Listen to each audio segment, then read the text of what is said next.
एक बार की बात है, एक घने जंगल में मैं, एक छोटा सा खरगोश, रहता था। मेरा नाम चिंटू है। ये कहानी मैं खुद आपको सुना रहा हूँ, क्योंकि यह मेरी जिंदगी की सबसे अजीब और खौफनाक घटना है। रात का वक्त था, और मैं हमेशा की तरह अपने बिल से बाहर निकलकर खाना ढूंढने निकला। लेकिन उस रात कुछ अजीब था। जंगल में सब कुछ बहुत शांत था, जैसे कोई बड़ा खतरा मेरे आसपास मंडरा रहा हो। मेरे कान खड़े हो गए, और मेरी नजरें चारों ओर घूमने लगी। तभी मैंने देखा कि मेरे पीछे कुछ हलचल हो रही थी। मैंने मुड़कर देखा तो एक बड़ी काली छाया मेरे पीछे आ रही थी। मेरा दिल जोर जोर से धड़कने लगा। मैंने दौड़ने की कोशिश की, लेकिन मेरे पैर जैसे जमीन से चिपक गए थे। उस काली छाया ने धीरे धीरे मेरे करीब आना शुरू किया।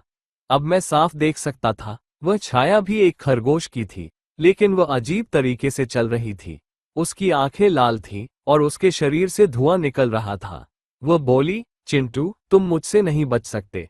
मैं वही हूँ, जो कभी तुम्हारे जैसा था। अब मैं जंगल की आत्मा हूँ, और अब तुम्हारी बारी है।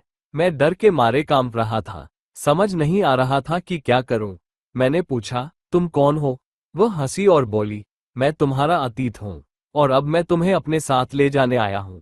जैसे ही उसने ये कहा, मैं जोर से चिल्लाया और आंखें बंद कर ली।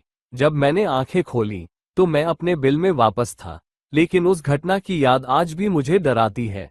मैं ये कहानी इसलिए सुना रहा हूँ, ताकि आप समझ सकें कि हर रात कुछ ना कुछ अजीब होता है।